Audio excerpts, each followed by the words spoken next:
website before, so this is the first time that you've really started to consider what you might want to put on the homepage. My advice is, if you're at the point of rebuild or if you've never had a site before, then your copy is the place to start before your web developer starts building. It's a lot harder to create the right copy if you're trying to work backwards and shoehorn it into an existing design. So where possible, you want to start with your written content first.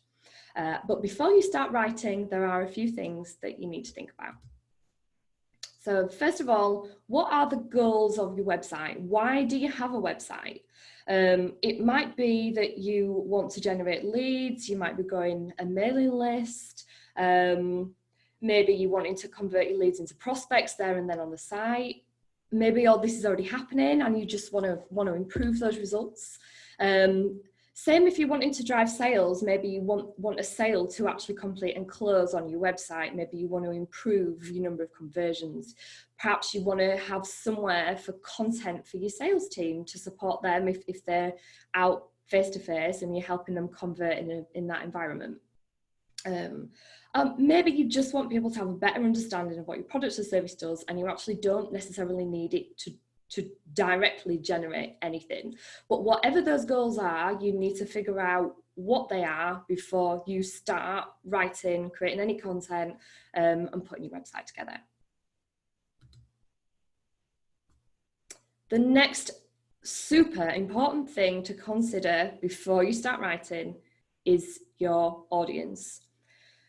You want to think about what's important to the audience that you want to look at your website. And I'm not just talking about demographics here. This is about understanding values.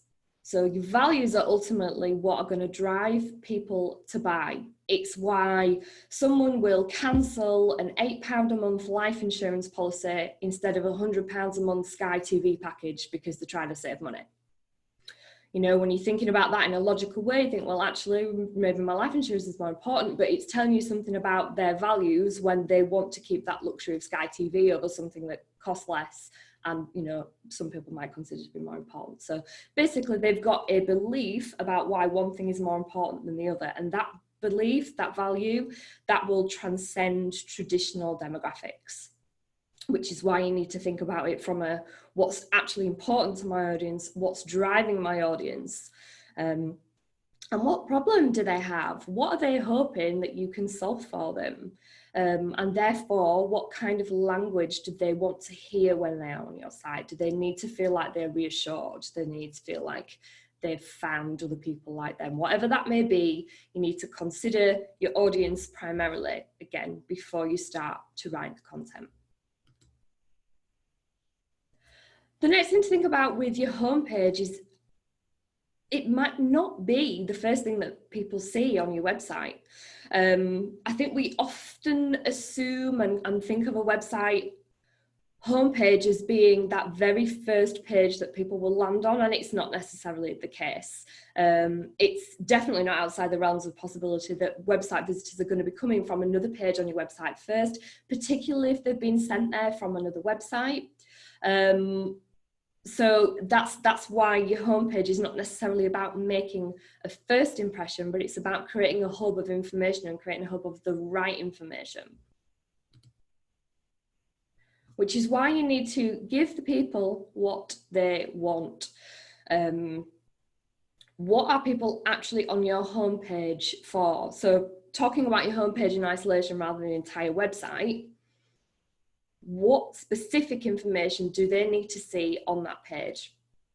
So take a look at things like, if you've got an existing website, take a look at things like the number of page views or how long people spend on a page. If people are spending a long time on a particular page on your current website, it means that they've found the information that they are looking for. So you need to make it easy for them to get there from your homepage, because you know that it's likely that that information is going to be important to other website visitors too.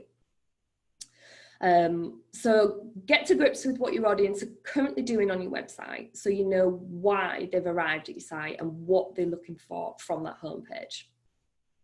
I thought this was a really interesting fact. 46% of people leave a website due to a lack of clear message. In other words, they leave your website when they can't figure out what you do and why it matters to them. So always make sure that the people and the audience are getting what they need from the information that you're giving them.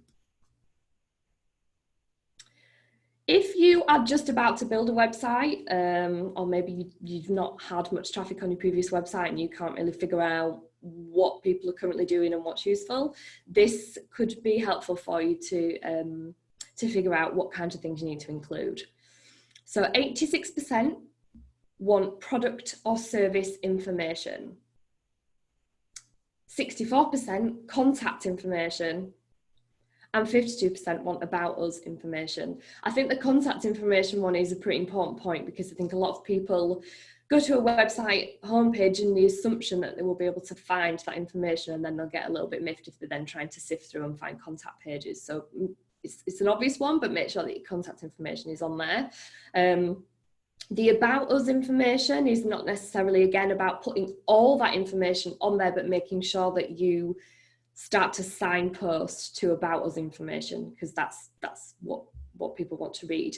And people associate about us very much with more of a why us kind of feeling. Okay, so now that we're ready to start writing, it's time to figure out your key messages. What is it that you are trying to say and what is important? And then when you've figured out that, it's what's the most important. What you're building here is it's actually a messaging hierarchy, which is a fancy way of saying what's the most important thing, and we start from the top and work down. So you put your most important message first and work down. Which question would your audience ask next? So if you have started to figure out what the key points are that you want to make on your homepage, and before you start elaborating on those, you simply just need to figure out what they are in general. It's then when you start to anticipate questions that people are going to ask. So if somebody has read some of your content, you know, you've got this first key message that you're trying to get out there, and someone's read that. So where does their mind take them next? What's the next thing they want to see? So that's not necessarily about them saying, yeah, I want to know more about this specific product or service. If they do, amazing, like you've got them, that's great. Then that's when it's time to direct them to another page with your call to action.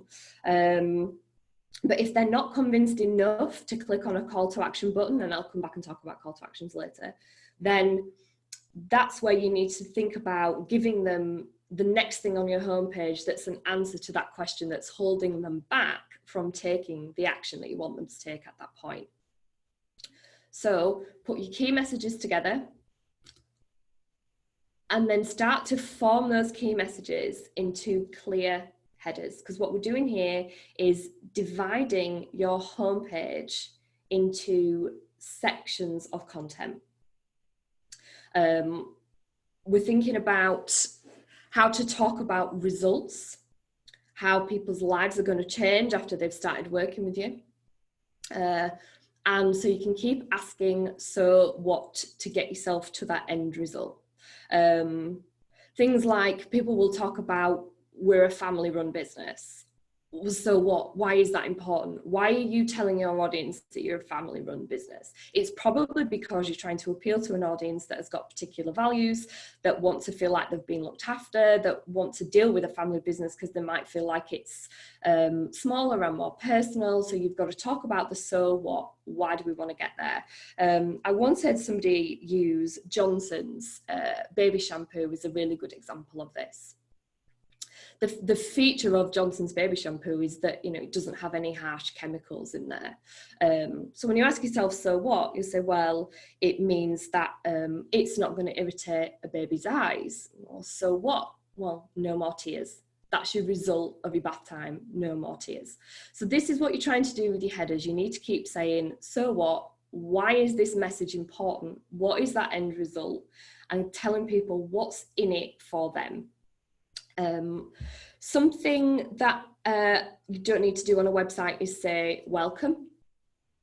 You don't need a website header that says welcome. People know that they've landed on your website. You know, it's in the URL, they've come from wherever. It's just a waste of your space on your site. I love MailChimp. I think they are a great example of how headers, particularly headers in a banner, should be used. The banner header is probably your single most important header. Someone is going to read that and they're going to decide whether or not they want to stay on your website. They're going to decide whether or not you can solve their problem and whether or not you are right for them and they are right for you. So let's take a look at these MailChimp examples. The one on the left with the yellow background is a current one, and the other one is a previous one. But as you can see, MailChimp are very clear on their audience. Your business is growing, now what? Get MailChimp's all-in-one marketing platform to help you reach your goals faster. That's what. And then they have a call to action underneath that, that's sign up. So MailChimp know their audience is small businesses that want to grow, and they've hit that immediately in that header. Your business is growing, now what? They've talked about reaching goals, and they've talked about reaching goals faster. So they are telling you something about the people that they want to work with. So, and the people that are right for MailChimp's platform, people who want to reach goals faster.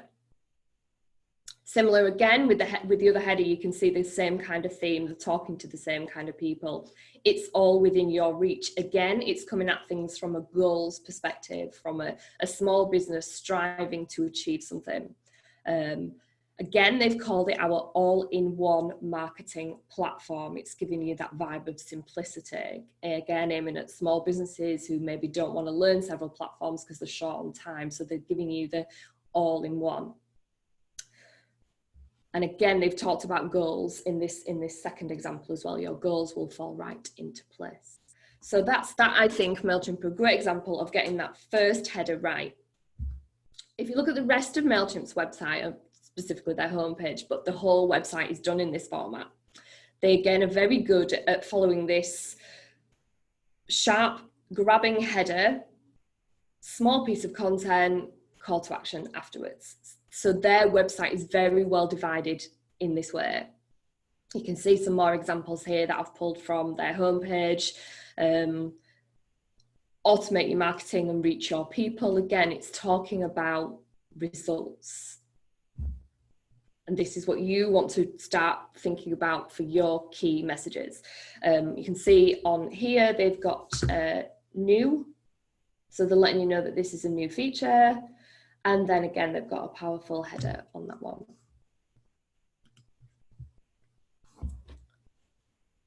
There is no need for you to write reams and reams and reams of content in one solid block, because the bottom line is people will not read it. If you've got lots and lots of information to give, don't do it all in one place at one time, because people will just be totally overwhelmed. And the other thing about that is it really makes a website difficult to scan. So it makes somebody difficult to skim read and find the thing that they are looking for, because the chances are they won't want to read every single little bit of information straight away, particularly on your homepage. So less really is more. Try and keep paragraphs short. 3 sentences for a paragraph really is enough. I know that doesn't sound like a lot, but you don't have much time to get and keep somebody's attention. So you want to keep them moving through your website. Again, short sentences. You don't need industry specific jargon specifically to your industry anyway. If it's going to help your audience for them to hear jargon from their industry, then fine. But don't put stuff out there that's and not using jargon can be really difficult because you're used to using it in everyday life, but make sure that's something that you're checking for. And say what you mean. You know, there's no need to start saying, let us know your requirements, if what you actually want to say is tell us what you need. Keep it simple and get to the point.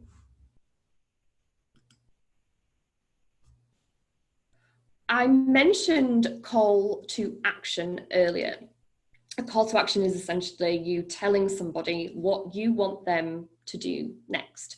So now that you've got them here, what do you actually want them to do? If you're making people sweat to figure this out, then they won't bother, they'll just leave. So make sure that your calls to action are simple and they are clear. And this is going to link back to your key messages and the goals for your website that we talked about earlier. The other thing to think about is as you have sectioned your content with these headers, these call to actions may not be the same and probably won't be the same at every point. You need to be in the mindset of, okay, so I've just told them this. What do I want them to do about it? What would they be thinking? What would they be expecting to see next? So if I've just given them a little bit of information about a product or a service, what would they think? Right, okay, well, I want to know more about this. So where do you take them now? So some examples, whether it's something like sign up, get started, contact us, start your free trial, whatever your call to action is, don't use it if it's not clear what will happen next. I think get started is a good example of that. It's used quite a lot, but it's not always obvious what get started means, I think, particularly if you're a service business. So if you were asking someone to get started, what you might actually be asking them to do is get in touch. And if it's not clear in the content before that call to action that that's what will happen, use a different call to action. It needs to be obvious when somebody clicks it, or they'll be reluctant to click it out of fear that they don't know what's going to happen. If they think, oh, well, is this going to fire off an email straight away? I'm going to start getting calls, and they're not sure, then they won't do it. So it's all around calls to action that are clear. And remember, it is not about you. This is a common mistake that I see in website copy across the board. So this is not just homepage content, but generally people talk about themselves a lot on their websites.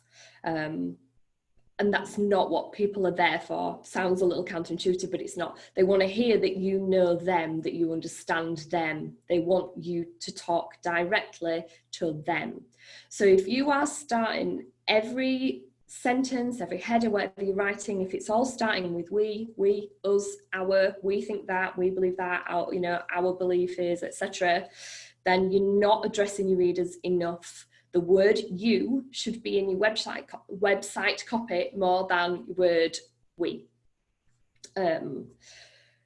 If you were at a networking event and somebody could not stop talking about themselves face to face, you'd find them really boring. So don't do it on your website.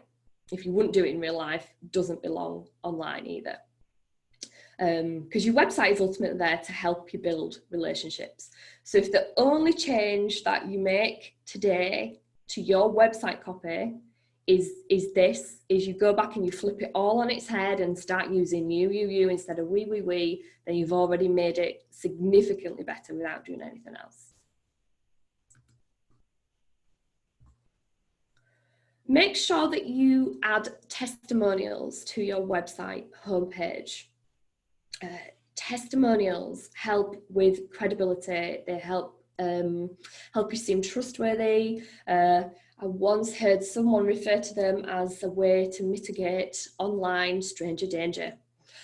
Use testimonials from people that are your ideal clients.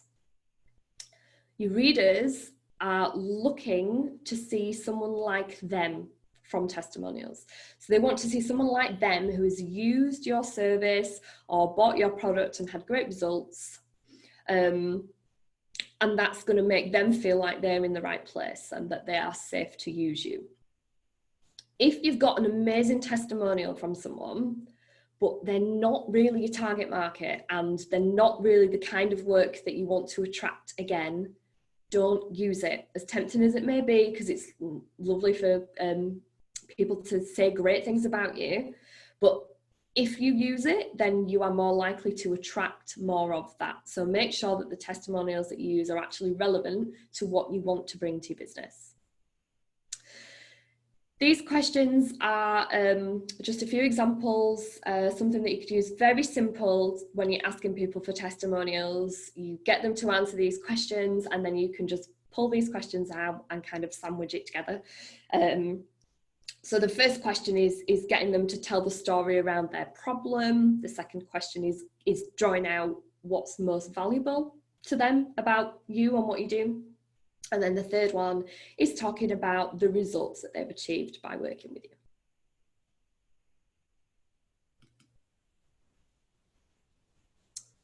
So what we're going to do now is I'm going to run through, essentially I'm going to do an appraisal of a website, and I'm going to talk you through the way that I would think about it and how I would approach it. So this is the Spencer Hayes website. They do corporate risk management, financial planning. If we start at the top here, you can see that they do have their contact information on there, which is great because we know that's something common that people are looking for. They've given different options for you to get in touch with them there as well, which I think is good. So, you know, the phone number, the email address, and then they've got all the social links on there as well. And now we're going to move into the banner. So the design is similar in many ways to the MailChimp example that we looked at earlier. It's got the main header, the subheader underneath, and then a call to action. But the copy here doesn't really draw you in the same way that MailChimp content does, because it's very features based. It doesn't really talk about the ultimate result of working with Spencer Hayes. It's simply saying risk management, advice on management of risk. It's kind of, in fact, it's a little bit repetitive. So you're not giving somebody a reason for them to read on and read more about you on your web. Like, there's no reason for them to find out more at this stage. I would probably guess, based on the kind of people that will be, that maybe this target audience, now I don't know this audience incredibly well, but taking a few guesses, I would say they probably fall into two camps for this primarily.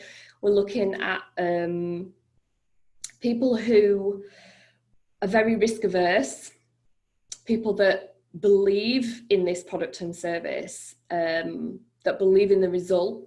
And then on the flip side, we're probably looking at people who are doing this to maybe meet legal obligations and perhaps feel like they have to have these things in place to tick a box when we're looking at risk management, insurance, business continuity. So you've already got there to start off with two different mindsets that people may be approaching this website with.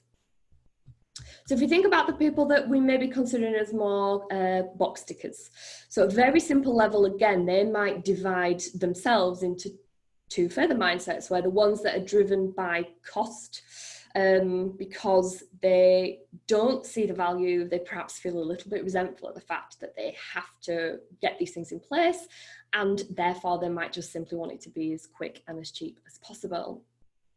On the other hand, those that don't see the value and therefore don't want it taking up their headspace may be quite happy to pay a premium, not for the product and the end result itself, but for the service, because it's taking it out of their hands, it makes it hassle-free, and they know it's something that they just don't need to worry about.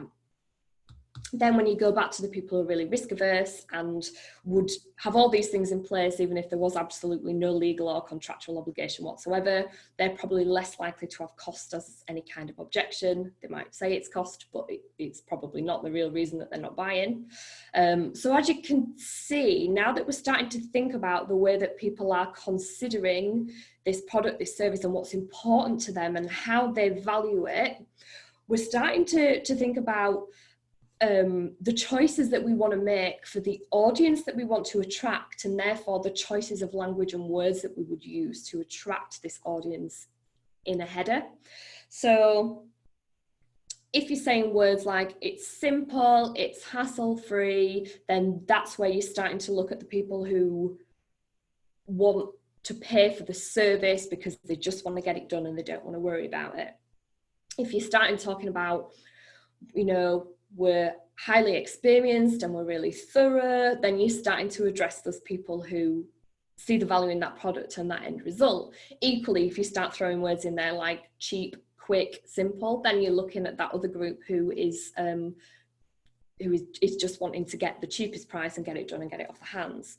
So this is where you start making decisions about who you're attracting and therefore putting that into the words that you're using. So as we scroll a little bit further down on this website, you can see they've got their awards there in the bottom right hand corner, which is great. For the same reasons you'd want to display testimonials on reviews, it's about building your credibility. You can see that they've added a red box that's quite eye-catching. It's telling you to apply online for a product. But if you're not ready to do that, or that's not the product that you're after, you're thinking, okay, what now? Well, you know, Spencer Hayes would hope that you will read this content. So looking at the content on the left-hand side, it is divided up into relatively short paragraphs, which is great. But what's missing and what's making it feel a little bit overwhelming and almost like you just can't quite be bothered to dive in and read it, is it's not broken down with headers. You can't skim, even though it's in paragraphs that are quite short, you can't skim it. So you can't find the bit that really appeals to you easily and makes you want to go in and read it properly. And the initial header doesn't do much here either because it's about them, when it really should be about your reader.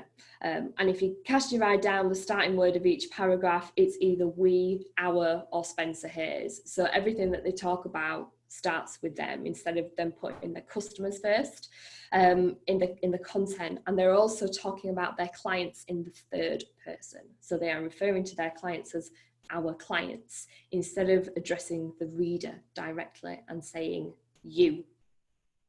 And the final thing on this section is there's no clear or obvious call to action that tells you what to do next if you want more information about something. So the sectors that the areas that they cover on the right hand side, you can click on those, they're clickable links, but it could just be mistaken for an image. So there's nothing that's very obviously telling you what they want you to do next. So the likelihood is you're not going to do anything, you're just going to go somewhere else. And then when you scroll to the bottom of the page, there is a clear call to action to download their brochure. I'm not sure that that is what people would be looking for at this point on the homepage with the information that they've currently got. It might be that they've put this brochure download on the homepage because it's there to support their business development team. So it might be if they are directing clients to it so that it's easy to find it on the homepage, it just sits on your homepage and you scroll to the bottom. But as a reader that has just found this website, there's nothing to tell you what to do next, and I don't think the brochure is the next thing that you would want to do.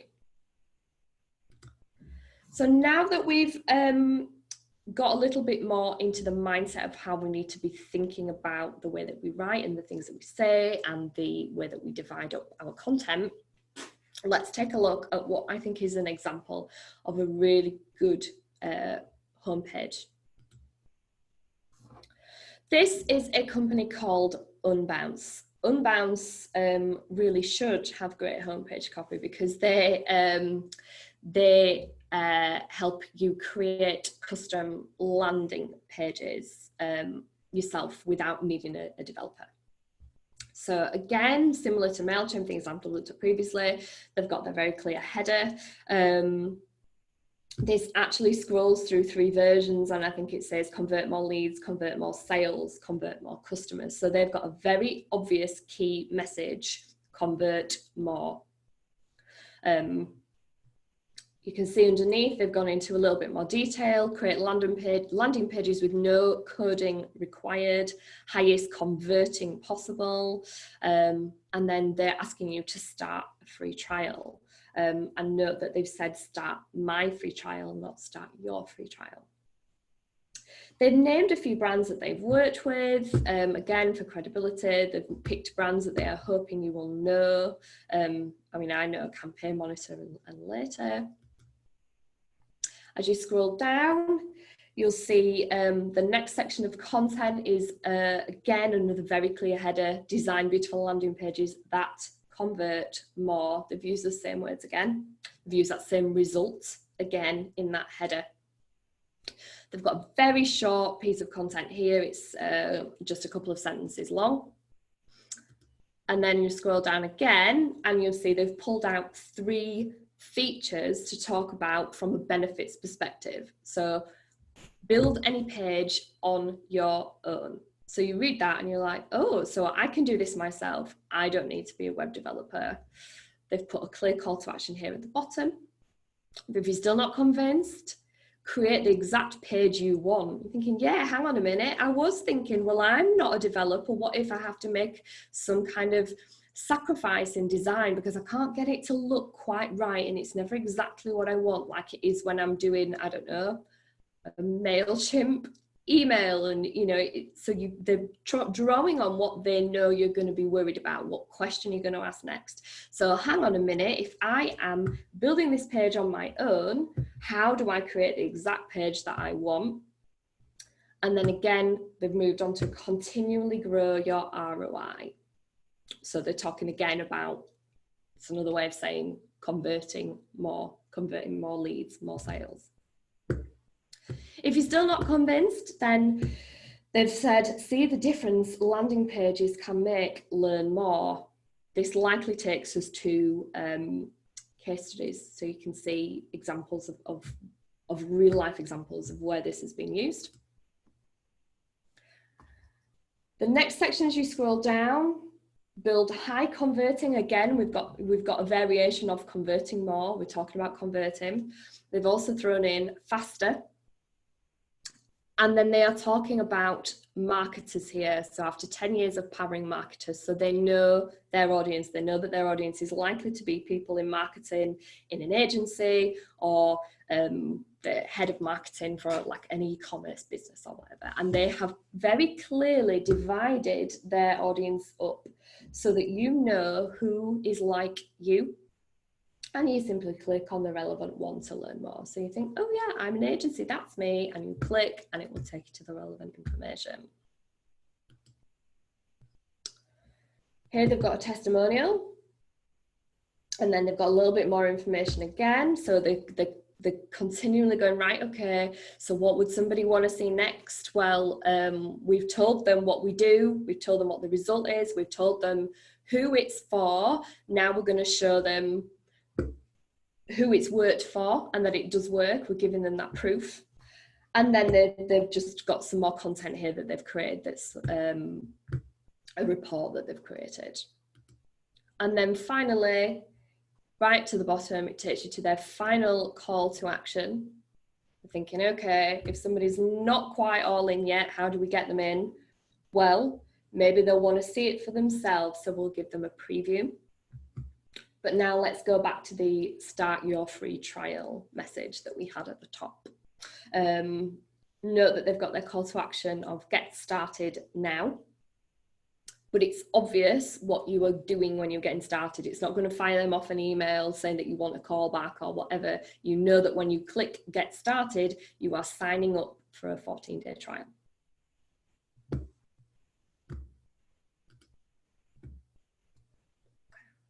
And I haven't really talked about this yet so far because we've been coming at this from a written content perspective.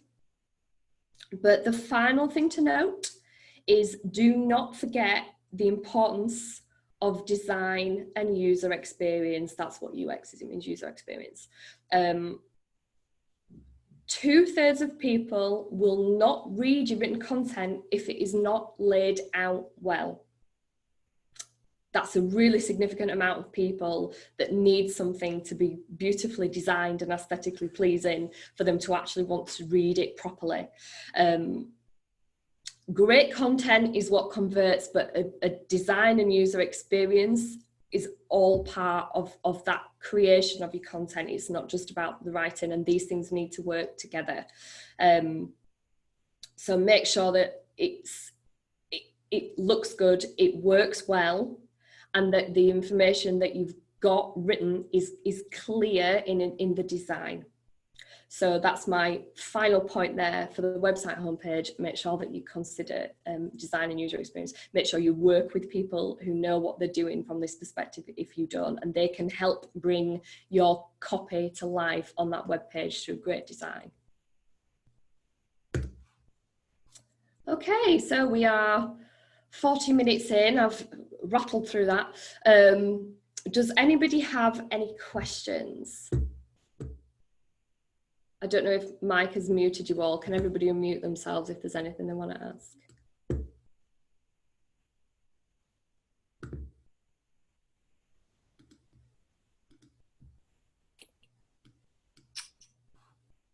So anyone got any questions for Gemma about everything they've been through?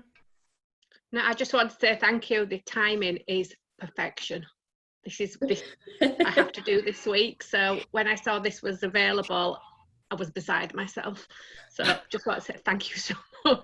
No, you're welcome. Gemma, yeah, thanks very much for that. That's really good. And again, timing is absolute bang on for me as well. Quick question regarding Q&A and questions. You mentioned questions earlier on in the presentation. From an SEO point of view, I know that that question and answers are really key on pages.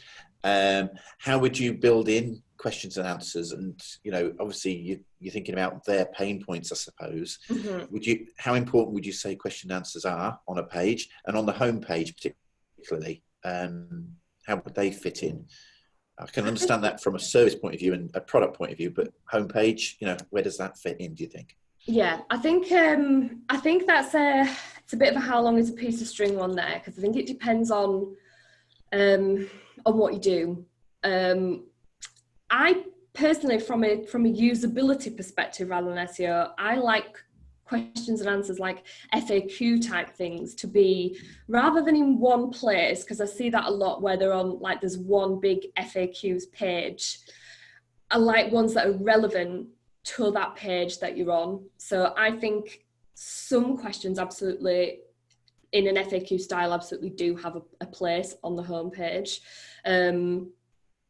I think if you are directing people to specific product pages, again, I think specific questions about that product or service, personally, I like on that page, rather than you having to go to an FAQ page and scroll through.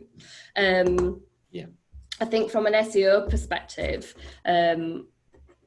if you're answering the questions that people are asking, then hopefully you should be found. I mean, I know it's not as simple as that.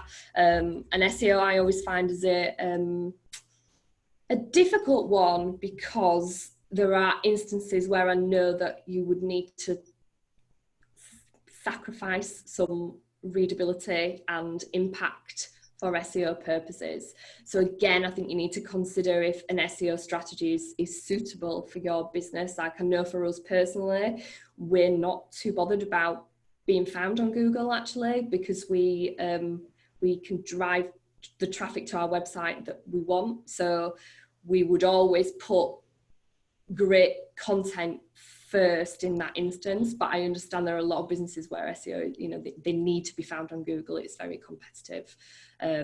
But yeah, so to answer that question, I think some questions can sit perfectly on your homepage. Does depend on what you do, and again, depends on your audience. If they are likely to still be asking questions, then yeah, put them there and maybe direct them elsewhere in your pages as well. Thank you. Was that what you were looking for from that? Yeah. I know that it's important from the SEO stuff that we do, but it was just how much of that should you have on a homepage, really? And I suppose, it's as you've just been going through the homepage and identifying what you're actually trying to achieve with someone landing on that page. Mm-hmm. I suppose it's going to be different from business to business, and product and service differences as well. Yeah. It's potentially more an in-depth thing, isn't it? Where it would be about that particular product or service on their own page, mm-hmm. where people can get more answers. But yeah, that's great. Thank you. That's good. Gemma, when you've got two slightly different products or two slightly different services, with two slightly different customers, is it best to do what Unbounce did with their client type? A bit further down the page as you get more into it. So I generally prefer to divide things up by audience rather than by service. Yeah. So as an example, an accountant, say, they provide a very specific set of services, you know, bookkeeping, payroll, whatever it is. But actually, if you go onto that website, you're probably not looking for one of those services in isolation or whatever it is. So you want to see yourself, you want to see that that business works with businesses like yours, which is where I think, personally as a preference, that makes more sense to guide your audience around, because they know who they are. They might not know what they want, but they know who they are. Yeah. They might not know the service that they need, but they know who they are, and that's how I think would be the best way to divide that. Yeah, and I guess it helps you sell that service for their need, doesn't it? Yeah, and then you can write copy that is really specific because it is exactly for that audience. So rather than writing generally about your service that serves more than one audience, you can write specifically about that service to that audience because you know that that's who's found the page. Fab, thank you. So would you have sort of like links to particular audience then, as opposed to, as you just saying, the services? So obviously on my webpage it's for the services. So are you saying that you really should be driving people to finding stuff for them, even though everything we do is for everybody, in a very general term, obviously? But yeah, so is that what you're saying? I would say so, because I think for you actually, Michelle, because I know this is maybe a little bit cheating because I know you and I know what you're doing.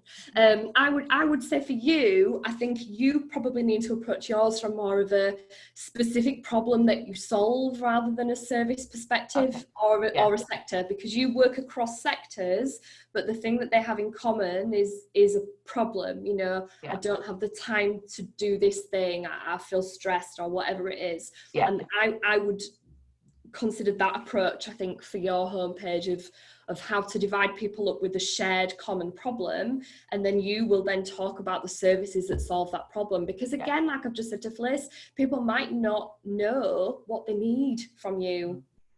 They know that they need some help, they know the problem that they have, but they might not know the specific service that will solve that problem. So it's your job on your website to tell them what that is. So the way that you tell them what that is by saying, okay, we know this is your problem. Click here to read more about how we solve it. All right, yeah, thank you. Excellent. Has anybody else got any more questions? Excellent. We're all done then. Just to let everyone know, so I'll be making this video available to everyone. So I'm sure there's obviously been a lot of things you've gone through there, so you might want to recap on one or two things. I'll be setting up, and I'll get that done by the end of today. I'll get the link out to you so you can have a look, and you can kind of obviously go back when it's convenient.